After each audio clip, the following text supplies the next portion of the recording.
Ilmoon dhugaa finjil beeffanne morgaa jabaatu hin qabani yeroo dhugaa narsa gaafatu hammamiyyuu haa calaaqqisu warqee miti hawwiin doomnisa mimmiidhagee nutti mul'atu seenaa baroota dukkaaneesse madda injifannoo hin dhoksu burriin aduu irratti gamtoome kakuun aduu olii raawwate wal'aansoon keenya ngolaabama Yesuus todee kan farjoome lollarmaa kee dhiigoon dhiyoodha qophiin sabaa har'a maal fakkaata hangafni loltoota waaqayyoo alaabaa sabaatee dhaabata daawwannaa doonii garee lama uumama hundayyuu kan hirmaachisu hiriira eenyu rakkaa jiru dhaloonni irraa kunuuf beeksisu alaabaan jaawwicha ol ka'ee goola mootota keessaa mul'ata waaqayyoos gaartuu ijoolleessa yeroo dhiyoo itti adda baafata.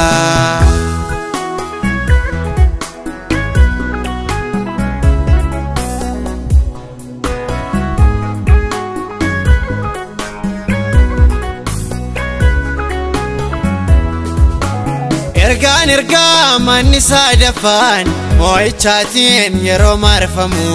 gareen namootaas ni beekama akkuma baara Geediyoon sana namni mar'ummaansaa hollatu malkaan ce'uu ni deebiifama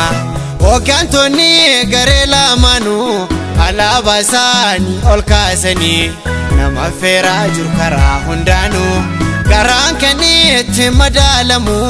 lollee guddaan dhiyoottiin ta'a garee keenya adda baafannu lollarmaa kee dhiigoon dhiyoodha qophiin sabaa har'a maal fakkaata hangafni loltoota waaqayyoo alaabaa sabaatee dhaabata daawwannaa doonii garee lama uumama hundayyuu kan hirmaachisu hiriira eenyu rakkaa jiru dhaloonni irraa kunuuf beeksisu alaabaan jaawwicha ol ka'ee goola mootota keessaa mul'ata waaqayyoos gaartuu ijoolleessa yeroo dhiyoo itti adda baafata.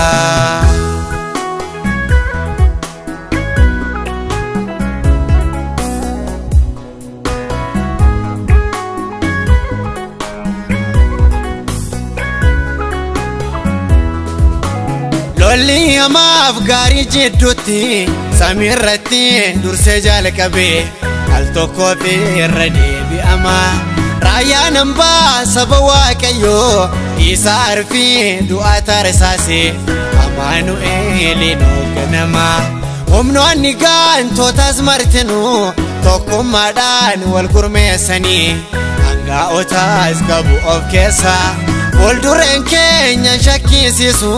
moo'icha gaafa sanaaf garuu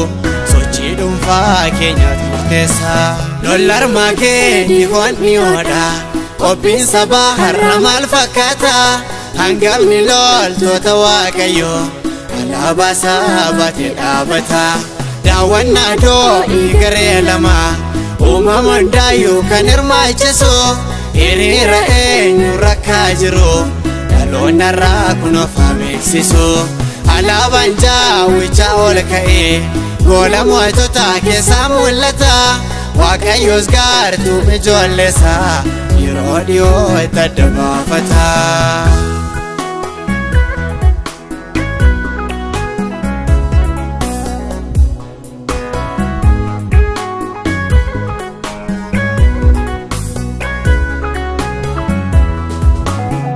Lamni goolii tasgabbeessu waltajjiirraa too dhaga'amu dhugaaf sobni ammayyuu wal qeequ qaa'eel irratti ni jalqabee hidda yaafatee ni argina yommuu haadhoon haadhosaa jeequ rakkoon ardii keenyaan fuuramne karaa tokkoon guutuu fakkaate karaa biraa qawwee mul'ata keenya garaana jajjabaatu abdii galateeffamaan keenya Kiristoos duumessaan mul'ata lollarmaa kee dhiigoon dhiyoodha qophiin sabaa har'a maal fakkaata hangamni loltoota waaqayyo alaabaa sabaatee dhaabata daawwannaa doonii garee lama uumamaan daayuu kan hirmaachisu hiriira eenyu rakkaa jiru dhaloonni irraa kunuuf beeksisu alaabaan jaawichaa ol ka'ee gola mootota keessaa mul'ata waaqayyoos gaartuu ijoollesaa yeroo dhiyoo itti adda baafata.